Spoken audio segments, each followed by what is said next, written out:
Welcome, friends. Welcome to another edition of Thriving Now. I'm your host, Dr. David Kamnitzer, and here on Thriving Now, we bring you people, ideas, practices, and connections that we really believe in our hearts of hearts will help you to go beyond simply surviving and actually thriving during these unparalleled and challenging times. I'm very excited about today's show. Today we have back again from last month. It was so exciting that we brought them back. We have David and Catherine Fauvre. Welcome. Thank you.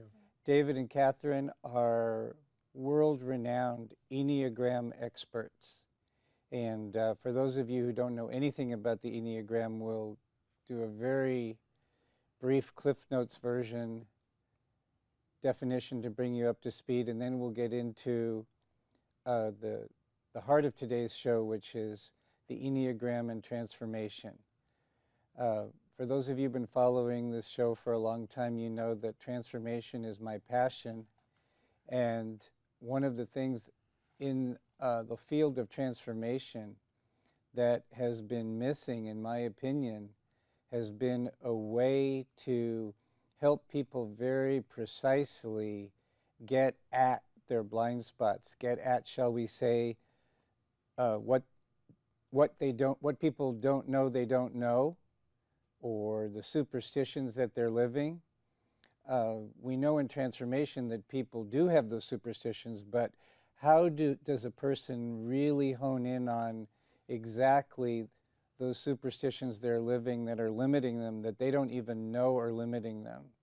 And in my opinion, the Enneagram provides an enormously valuable tool to do that. And then in addition to that, as people work through some of those things and they get back to a more spacious, authentic sense of being, the Enneagram can also help people get a sense of tuning in more easily to their strengths and gifts and talents, all the while being mindful of some tendencies they might have that would take them off track a little bit. And so with that, let's bring in David and Catherine into the conversation as we dedicate this show to the Enneagram and transformation. So welcome again. Oh, thank you. It's great to have you again. And I'd like to just kind of turn the show over to you guys for a little bit in terms of if you could bring the viewers very quickly, an orientation to the Enneagram, and then we'll get into tonight's specific topic. Sure. Okay. Go ahead. Okay. So just very quickly, the Enneagram is a personality typology that suggests that there are 9 fundamental personality types. Each of us is born one of these types. It fundamentally maps our core motivations, our core fears, which then have a resultant behaviors that we do.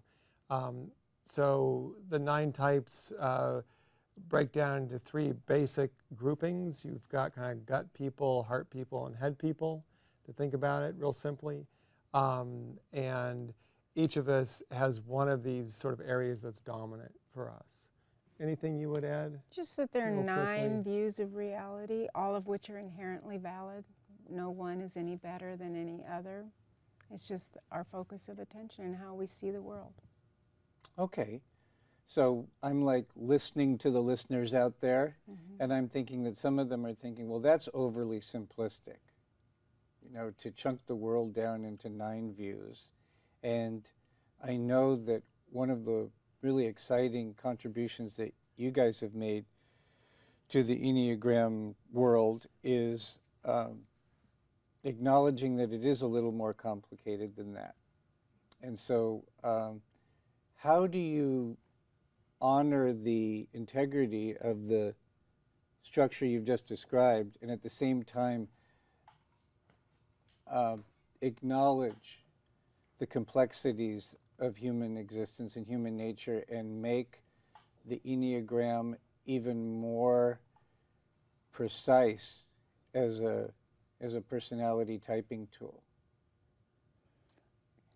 Well, I would say that the Enneagram identifies these 9 views of reality, but within each there are nuances and subtleties that keep unfolding, and that it's a simple and easily understood tool for self-awareness and transformation, but that the dimensions continue to develop over time. And you can never totally understand everything about it, just as you don't ever fully understand everything about the human personality.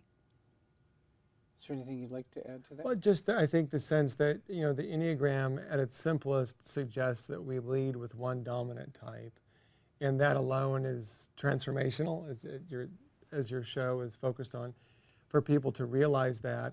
And we work a lot with developing what we call the Tritype, which is looking at how we actually work with 3 types in a preferred order. So that takes us to another level of complexity.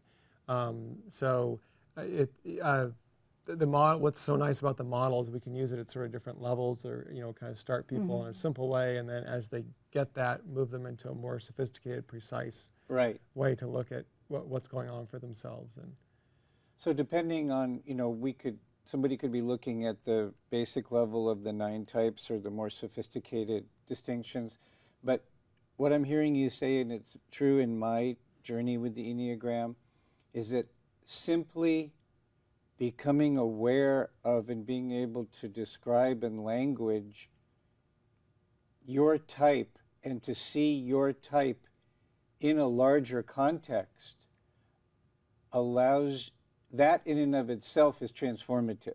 Oh, yeah. That Oh, yeah, alters your absolutely. relationship to the type. Right.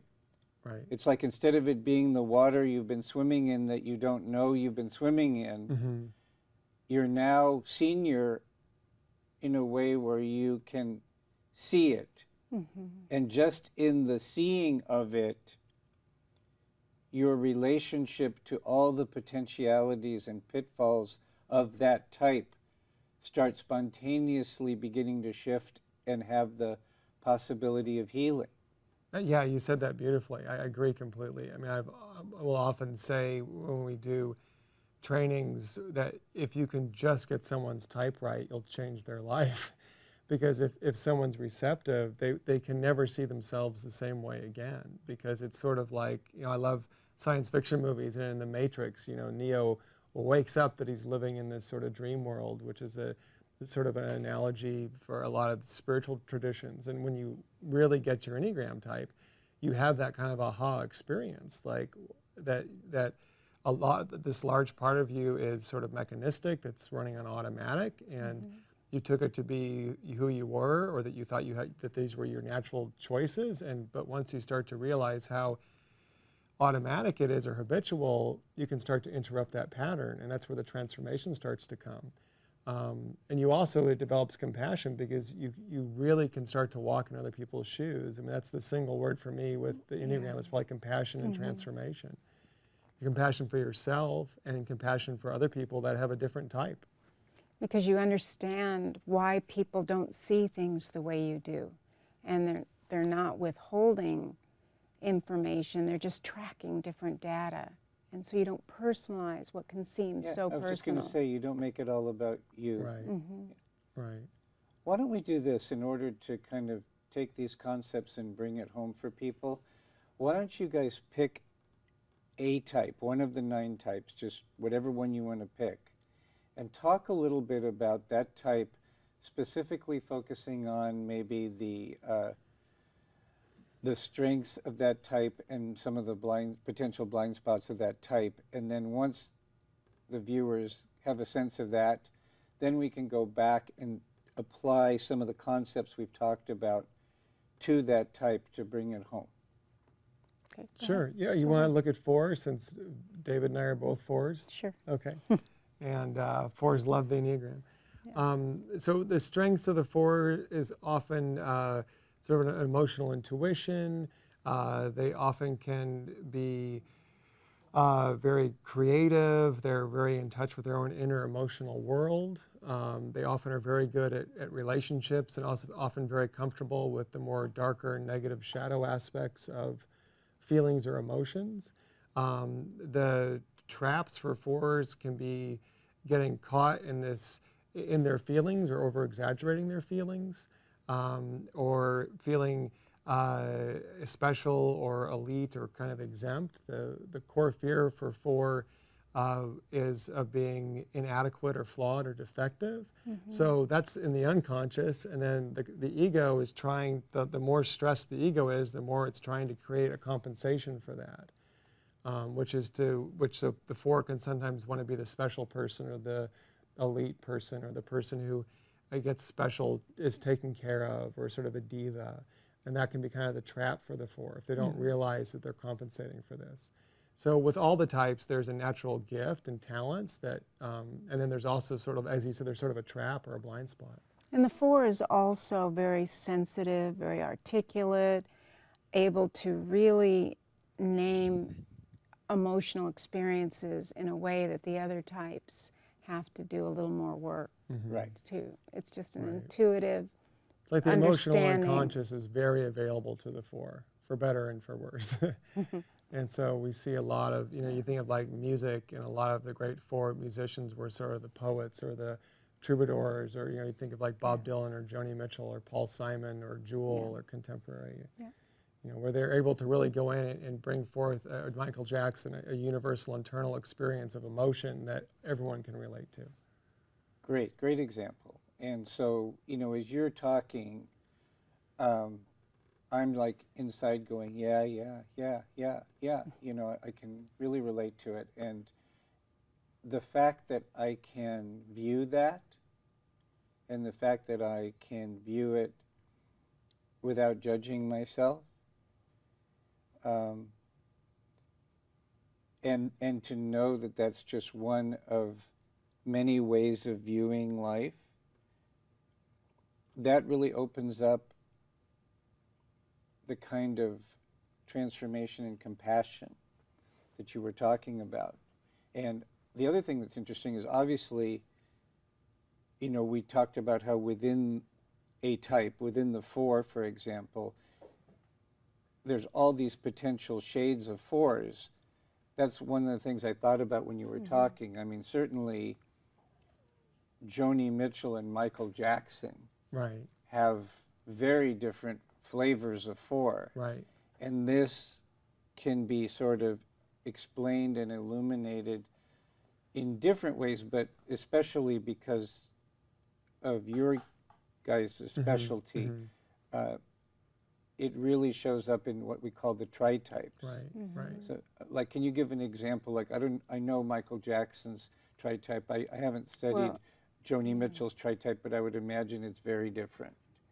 So, can you talk about, just to give the viewer an example of how we've talked about the four and what makes a four, but now let's talk about the flip side of that, the diversity within the fours, and how that might relate to how you guys would map it.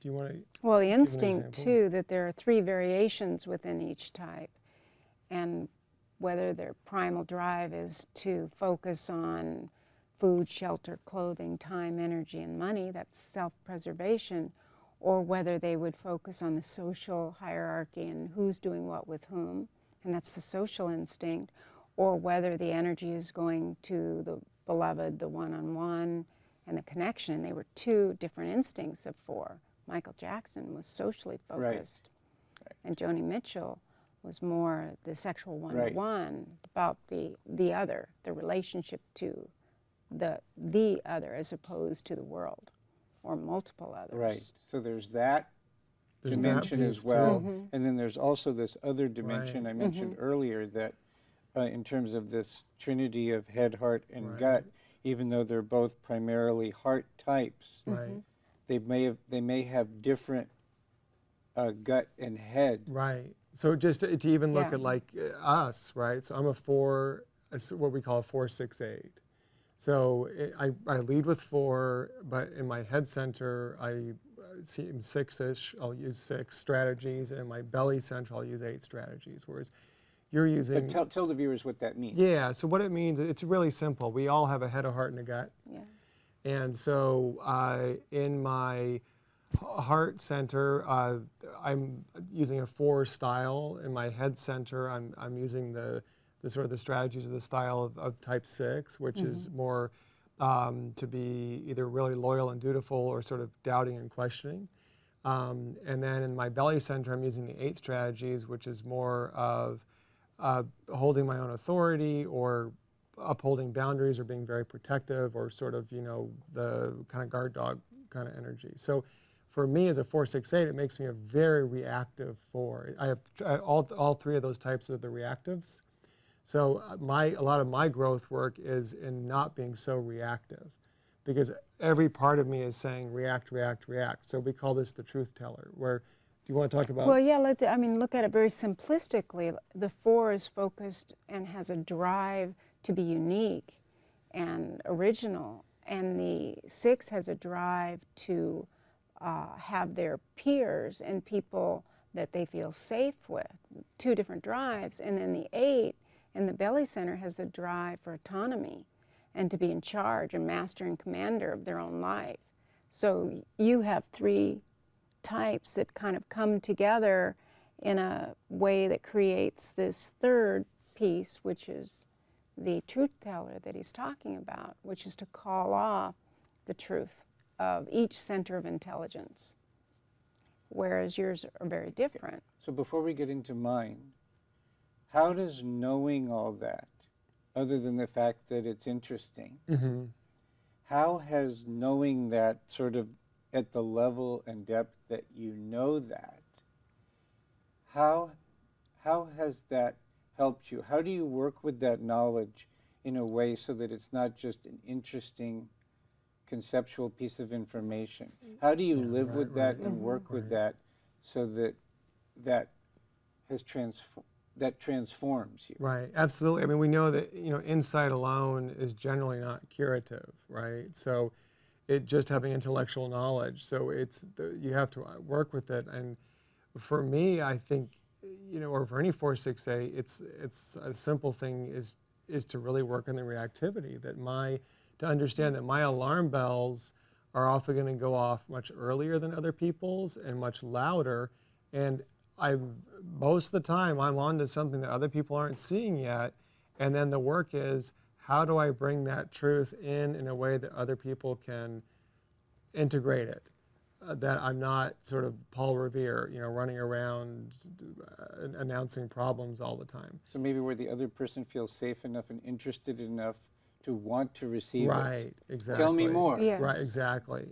Thank you for being here. Tell me more. Right, exactly. So that's part of it, and also. Or the boy who cried wolf. Right. It's about developing temperance and being able to know when the right moment is. Right. That it's not always that you have the message, but whether or not someone can receive it. And also, I think there's a lot of issues for surrender with that combination, because there's a lot that I will see in life that is very problematic, or I'll see kind of that the emperor isn't wearing any clothes, but a lot of the time you can't do anything about it. So a lot of the transformative work is to work with my ego so that I can go to a place of surrender, or that there's some higher order to this, and not be fighting against everything all the time.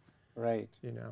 So I'm kind of the more reactive, intense 4 that way, whereas you're the more idealistic, with the 4, 1, and 7 all coming together. It's a much more idealistic 4 that can kind of see the utopia or the perfection of things. It's not going to be quite so much the reactivity.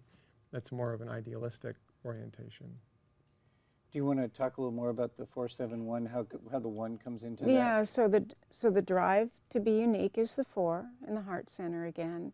And then the 1 has the drive to improve and to name what needs to change to be better and to perfect.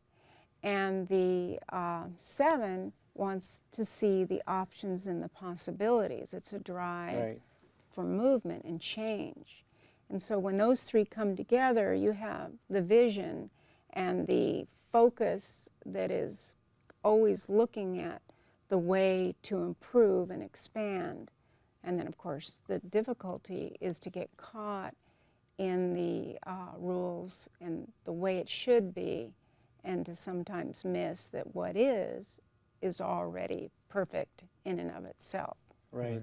To get lost in the vision of your own idealism, and then to hold everything up to being not measuring up would be the trap of the Right. 417. Whereas my trap is more to be overly emotionally reactive. Yours would be to be overly emotionally idealistic, and then to measure and critical everything in as that critical. idealism. And, Right. And you know, and so it's sort of like that reminds me of that Byron Katie saying, you know, when you argue with reality, you only lose 100% of the time, right?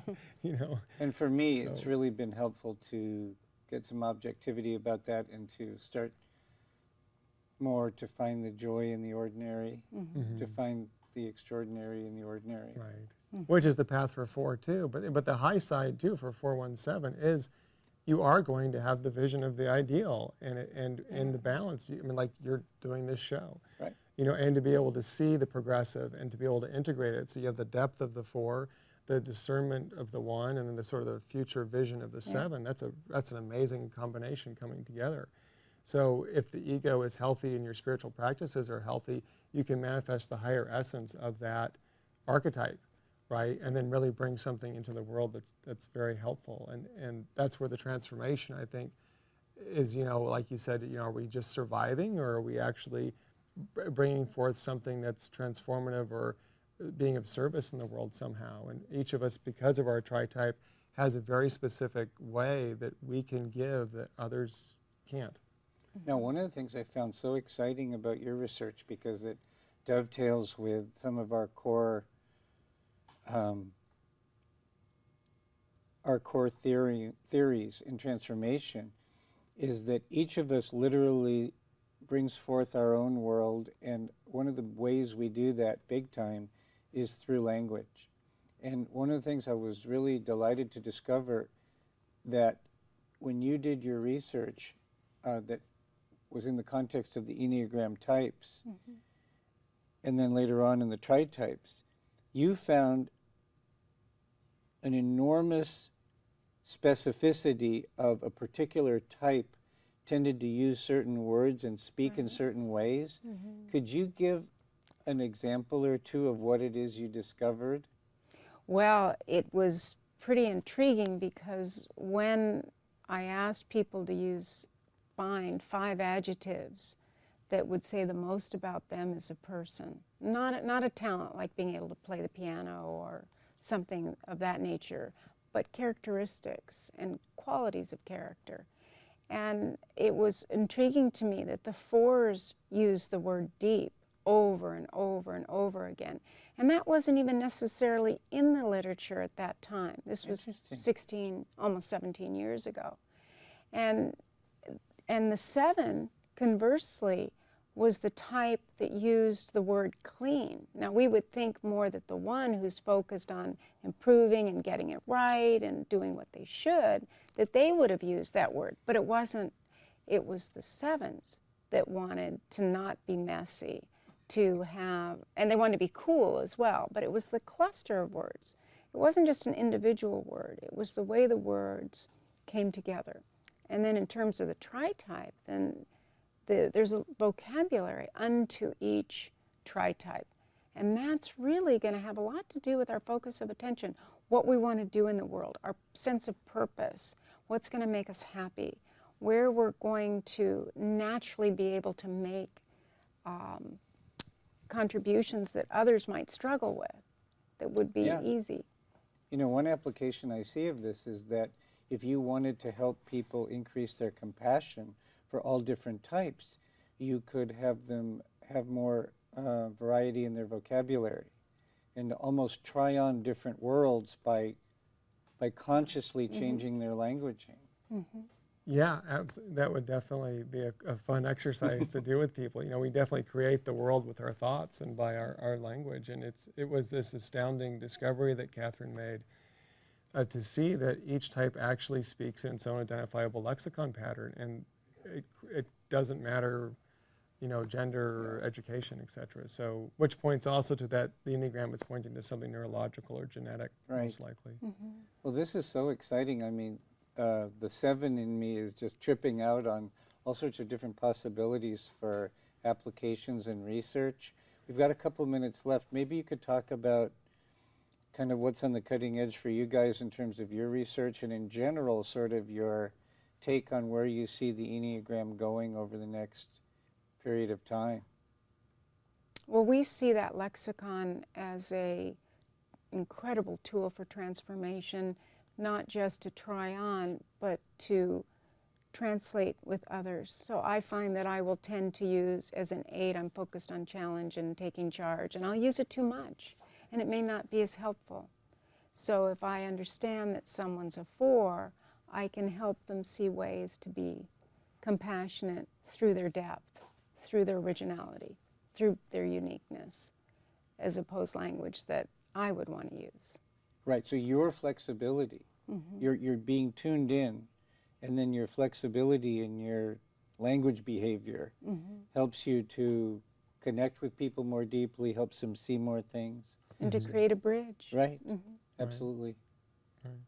I mean, you can speak someone's language. I mean, I think, with the Enneagram, in terms of where it's going, Catherine and I are kind of 2nd or 3rd generation teachers, and we have the benefit of a very large body of empirical research that has allowed us to bring a lot of extra precision and specificity to the way it's used.